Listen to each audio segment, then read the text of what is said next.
നമസ്കാരം. മലയാളി വാർത്ത ഇൻസൈഡിലേക്ക് സ്വാഗതം. കൊള്ളാവുന്ന ഒരു ഭരണാധികാരിയാണ് സതീശൻ. നിയമമറിയാം, ധനകാര്യ മാനേജ്മെൻറ്റ് വിദഗ്ധൻ, ഉജ്ജ്വല വാഗ്മി, പരന്ന വായന. ഇതൊന്നുമായിരുന്നില്ല മുൻ മുഖ്യമന്ത്രിയായിരുന്ന പിണറായി വിജയൻ. അദ്ദേഹം ഒരു സംഘാടകനായിരുന്നു. പാർട്ടിക്കാരെ സംബന്ധിച്ച് കടിച്ചാൽ പൊട്ടാത്ത ഉഗ്രൻ നേതാവ്. അടിമകളെപ്പോലെ ഒരു സംഘത്തെ കൊണ്ടു നടക്കാൻ പിണറായി വിജയൻ അറിയാം.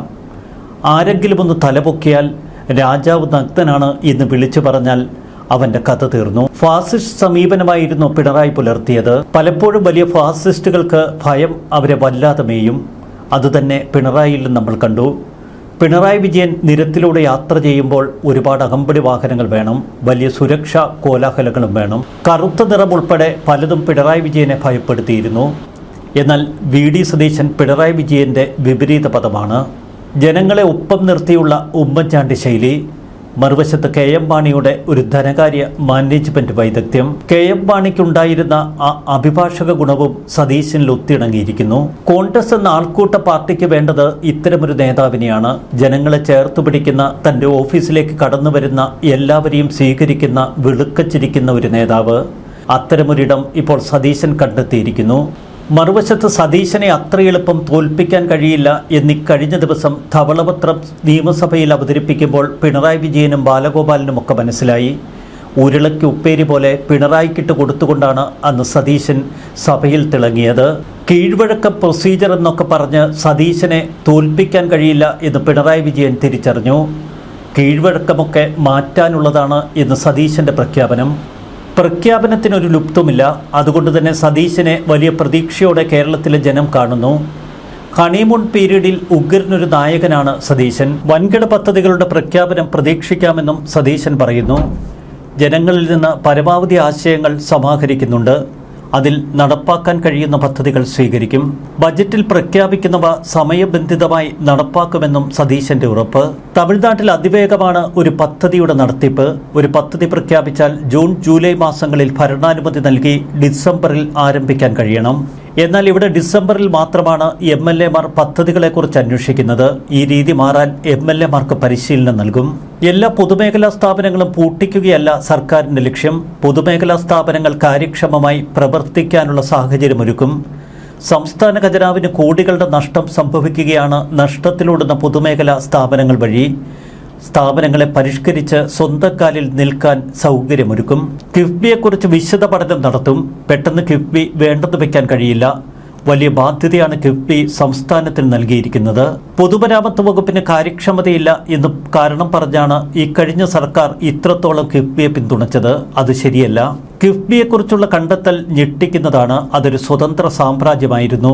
കിഫ്ബിയുടെ എല്ലാ ബാധ്യതയും സർക്കാർ വഹിക്കണം. എന്നാൽ സർക്കാർ അവിടെ ഒരു റോളുമില്ലാതെ കാഴ്ചക്കാരനായി നിൽക്കുന്നു. കേന്ദ്രത്തിനെതിരെ യുദ്ധമില്ല എന്ന് സതീശന്റെ പ്രഖ്യാപനം. ഭരണമാറ്റം ഒട്ടേറെ നിക്ഷേപങ്ങൾ കേരളത്തിലേക്ക് വരാൻ കാരണമാകുന്നുവെന്നാണ് സതീശൻ പറയുന്നത്. സതീശന്റെ കണ്ണ് പ്രവാസികൾ അയക്കുന്ന ബാങ്ക് നിക്ഷേപത്തിൽ. 3 ലക്ഷത്തിലധികം കോടി രൂപയാണ് കേരളത്തിലെ ബാങ്കുകൾ പ്രവാസി നിക്ഷേപമായി സൂക്ഷിക്കുന്നത്. ആ പണം നാടിൻ്റെ വികസനത്തിനായി മാറ്റിവെക്കാൻ കഴിഞ്ഞാൽ അതൊരു വലിയ നാഴികക്കല്ലാകും.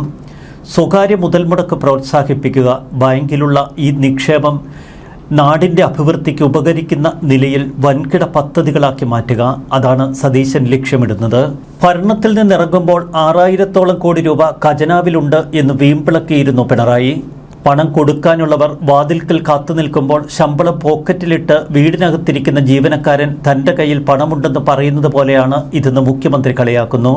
മെയ് 16-ന് 6000 കോടി ട്രഷറിയിൽ ബാക്കിയുണ്ടെന്നായിരുന്നു ദിവസങ്ങളായുള്ള പ്രചരണം.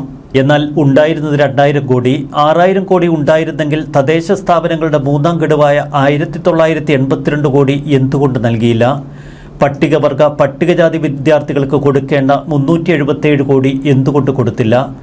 ജീവനക്കാർക്ക് 21,000 കോടി DA കുടിശ്ശിക. ഒരു ഗഡു കുടിശ്ശികയെങ്കിലും എന്തുകൊണ്ട് നൽകിയില്ല? പെൻഷൻകാർക്ക് 14,387 കോടി രൂപ കുടിശ്ശിക. സപ്ലൈകോയ്ക്ക് കൊടുക്കാനുള്ളത് 2,893. Medical service corporation 476. കാരുണ്യ പദ്ധതിയിൽ 2017 കോടി നൽകാനുണ്ട്. പച്ചയ്ക്ക് സത്യങ്ങൾ വിളിച്ചു പറഞ്ഞുകൊണ്ട് ധവളപത്രം അവതരിപ്പിച്ച് കഴിഞ്ഞ സർക്കാരിനെ തൊലിയുരിച്ച് നിർത്തിയിരിക്കുകയാണ് സതീശൻ. ഇതുതന്നെയാണ് വി.ഡി. സതീശൻ്റെ അമാന്ത്രിക നീക്കവും. വാനോളം പ്രതീക്ഷ ഇപ്പോൾ സതീശനിൽ കേരളത്തിനുണ്ട്. മറുവശത്ത് കഴിഞ്ഞ ഒരു പതിറ്റാണ്ട് കേരളം ഭരിച്ചു മുടിച്ചവരുടെ യഥാർത്ഥ മുഖം, പ്രത്യേകിച്ച് സാമ്പത്തിക മേഖലയിലുള്ള അവരുടെ പ്രവർത്തനങ്ങൾ കൃത്യതയോടെ കേരളത്തിന് മുന്നിൽ തുറന്നു കാട്ടാൻ വി.ഡി. സതീശന് കഴിഞ്ഞു. ഇനിയുള്ള ബജറ്റിലും പിന്നീടുള്ള പദ്ധതി പ്രഖ്യാപനങ്ങളിലും നടത്തിപ്പുകളിലും നമുക്ക് അനുഭവിക്കേണ്ടത് സതീശൻ ടച്ചാണ്. ഇത്തരം കാര്യങ്ങളിൽ ഇനി സതീശനെ തോൽപ്പിക്കുക ഇടതുപക്ഷത്തിനോ പിണറായിക്കോ അത്ര എളുപ്പമല്ല. രാഷ്ട്രീയ പോരാട്ടം മറ്റു തരത്തിലേക്ക് മാറ്റേണ്ടി വരും പിണറായിയെ സംബന്ധിച്ച്. മറുവശത്ത് ആഭ്യന്തര വകുപ്പ് പലപ്പോഴും പഴി കേൾക്കാറുള്ള ഒരു സംവിധാനമാണ്. ഇവിടെയാണ് രമേശ് ചെന്നിത്തല കൃത്യതയോടെ ഓപ്പറേഷൻ തൂഫാൻ പോലുള്ള പദ്ധതികളുമായി ആഭ്യന്തര വകുപ്പ് ഭരിക്കുന്നത്. ഒരു ധനകാര്യ വിദഗ്ധൻ എന്ന നിലയിൽ വി.ഡി. സതീശൻ മുഖ്യമന്ത്രിയുടെ റോൾ കൂടി എടുക്കുമ്പോൾ അത് കേരളത്തിന് നൽകുന്നത് വലിയ പ്രതീക്ഷ. വ്യാജ ആരോപണങ്ങൾ സതീശന് മുന്നിൽ വിലപ്പോകില്ല.